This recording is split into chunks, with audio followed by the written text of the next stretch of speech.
நேத்து நடந்த ஐபிஎல் எலிமினேட்டர்ல குஜராத் டைட்டன்ஸும், மும்பை இந்தியன்ஸும் ஆடுனாங்க. இந்த மேட்ச்ல தோக்குறவங்க டோர்னமெண்ட்ட விட்டு வெளிய போயிருவாங்க. ஜெயிக்கிறவங்க பஞ்சாப் கிங்ஸ் கூட குவாலிஃபயர் 2 விளையாடுவாங்க. இந்த மேட்ச்ல மும்பை இந்தியன்ஸ் ரொம்ப நல்லா பெர்ஃபார்ம் பண்ணி மேட்சை ஜெயிச்சாங்க. ஃபர்ஸ்ட்டு டாஸ் வின் பண்ணி பேட்டிங் எடுத்த மும்பை இந்தியன்ஸ் ரொம்ப நல்லாவே அட்டாக் பண்ணாங்க. மும்பை இந்தியன்ஸ்க்கு ரீப்ளேஸ்மெண்ட்டாக வந்த ஜானி பேஸ்டோ சூப்பராக அதிரடியாக ஆட ஆரம்பித்தார். முக்கியமாக அவங்க டீமோட பர்பிள் கேப் ஹோல்டரான பிரசித் கிருஷ்ணாவை ரொம்ப நல்லா அட்டாக் பண்ணாங்கன்னே சொல்லணும். பவர் பிளேயில் 65 ரன் எடுத்த மும்பை இந்தியன்ஸ் அதுக்கடுத்து ரொம்ப கன்சிஸ்டண்ட்டாக விளையாடினாங்க. ஜானி பேஸ்டோ இருக்கிற வரைக்கும் ரோஹித் சர்மா தட்டி தட்டி ஆடிட்டு இருந்தார். ஜானி பேஸ்டோ 44 ரனுக்கு அவுட் ஆனதுக்கப்புறம் ரோஹித் சர்மா கீரை மாற்றி அவரும் ஸ்பின்னர்ஸை ஸ்வீப்பு அது இதுன்னு சூப்பராக ஆடினார். ரெண்டு பேருமே ரொம்ப நல்ல ஸ்டார்ட் கொடுத்ததுனால பின்னாடி வரவங்க எல்லாருமே சுற்றிக்கிட்டே இருந்தாங்க. கன்சிஸ்டண்ட்டாக ஆடுறதுனால மும்பைக்கு ரன் வந்துட்டு இருந்தது. பஞ்சாப் ஆடின மாதிரி காட்டு சுற்றாமல் பாலுக்கு எது தேவையோ அந்த மாதிரி ஆடினாங்க. ஓப்பனர்ஸ்க்கு அடுத்து வந்த சூரியகுமார் யாதவ், திலக் வர்மா, நமன்தீர் இவங்க எல்லாருமே ரொம்ப நல்லா ஆடினாங்க. அதுக்கடுத்து ஹர்திக் பாண்டியா கடைசி ஓவரில் 20 ரன் அடித்து 3 சிக்ஸ் அடித்தார். இதுவோட மும்பை இந்தியன்ஸ் 228 ரன் எடுத்தாங்க. குஜராத் டைட்டன்ஸ் இந்த சீரீஸ் பூராவே 220 ரன்னுக்கு மேலே சேஸ் பண்ண சிரமப்பட்டிருக்காங்க. இந்த மேட்ச்சை முக்கியமான மேட்ச்சு எப்படி சேஸ் பண்ண போகிறாங்கன்னு எல்லாரும் எதிர்பார்த்தப்ப ட்ரெண்ட் போல்ட் சுப்மன் கில்லை சீக்கிரமே அவுட் பண்ணிட்டாரு.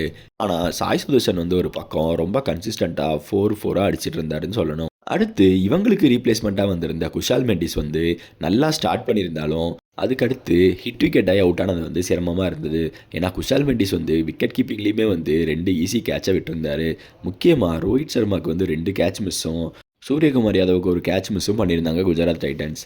அதுக்கடுத்து நம்பர் 4 ஆட வந்த வாஷிங்டன் சுந்தர் கன்சிஸ்டண்ட்டாக ஆடினார். 24 பாலில் 48 ரன் எடுத்து அவங்க டீமை ஒரு வெற்றிக்கு பக்கத்துலேயே எடுத்துகிட்டு போனாருன்னு தான் சொல்லணும். ஒரு பக்கம் சாய் சுதர்ஷன் சூப்பராக விளையாடிட்டு இருந்தார். அவருக்கு ஈக்குவலாக இந்த பக்கம் வாஷிங்டன் சுந்தரும் ஆடிட்டு இருந்ததுனால குஜராத் டைட்டன்ஸ் ஒரு ஸ்டேஜில் இந்த மேட்சை ஜெயிச்சிருமோ அப்படின்னு எல்லாரும் எதிர்பார்த்தாங்க. அப்போ தான் மும்பை இந்தியன்ஸ் என்ன பண்ணாங்கன்னா நடுவில் ஒரு பிரேக் எடுத்தாங்க. சூரியகுமார் யாதவ் இன்ஜுரின்னு சொல்லி பேக்கில் மசாஜ் பண்ணுற மாதிரி அப்படியே படுத்துட்டாரு. அந்த இடத்துல ஒரு 7 நிமிஷம் பிரேக் ஆச்சு.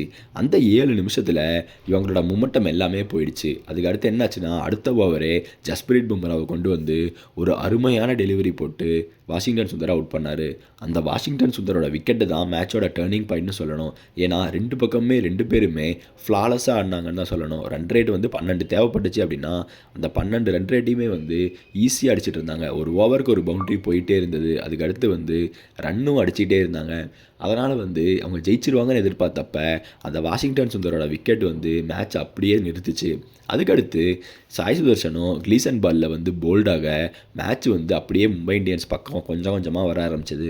ஜஸ்பிரீத் பும்ரா 18வது ஓவர் போட்டார். அந்த ஓவரில் அவர் வெறும் 8 ரன் தான் கொடுக்க கடைசி 2 ஓவரில் 45 ரன் தேவைப்பட்டது. அதில் ட்ரெண்ட் போல்ட்டும் நல்லா போட்டார். கடைசி ஓவர் 24 ரன் தேவைப்பட்டப்ப கிளீசன் 3 பால் போட்டு கிராம்புன்னு வெளியே போயிட்டார். அதுக்கடுத்து அஸ்வினி குமார் சூப்பராக ஓவரை முடித்தார். இதன் மூலம் மும்பை இந்தியன்ஸ் இந்த மேட்சை தோல்வியிலோட பிடியிலிருந்து மறுபடியும் ஜெயிச்சாங்கன்னு தான் சொல்லணும். இந்த மேட்ச் ஜெயித்ததுனால அடுத்து சண்டே நடக்க போகிற பஞ்சாப் கூட மேட்ச் அகமதாபாத்தில் நடக்கும். அந்த மேட்ச்சில் குவாலிஃபயர் 2ல் விளையாட போகிறாங்க. அந்த மேட்ச்சில் ஜெயிச்சா மும்பை இந்தியன்ஸ் மறுபடியும் செவ்வாய்க்கிழமை போய் ஆர்சிபி கூட ஃபைனல் விளையாடலாம்.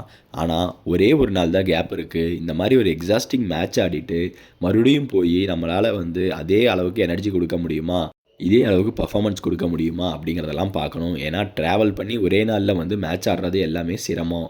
மும்பை இந்தியன்ஸ் இதை எப்படி கோப்பப் பண்ணி எப்படி அடுத்த மேட்ச் பர்ஃபார்ம் பண்ணுறாங்க அப்படிங்கிறத பார்க்கணும். ஆனால் இந்த மேட்ச் நிஜமாகவே மும்பை இந்தியன்ஸ் கிட்ட பேட்டிங்லேயும் சரி பவுலிங்லேயும் சரி ரொம்ப நல்ல பர்ஃபார்மன்ஸ். ஏன்னா ரொம்ப டியூ இருந்தது. அந்த டியூலையுமே நல்லா பவுலிங்கை போட்டு விக்கெட் எடுத்து மேட்சை ஜெயித்தாங்க. அதனால் மும்பை இந்தியன்ஸ் நல்லா ஸ்ட்ராங்காக போயிட்டுருக்காங்க. குவாலிஃபயர் 2 ஒரு கிராக்கராக இருக்கும் அப்படின்னு எதிர்பார்க்கலாம்.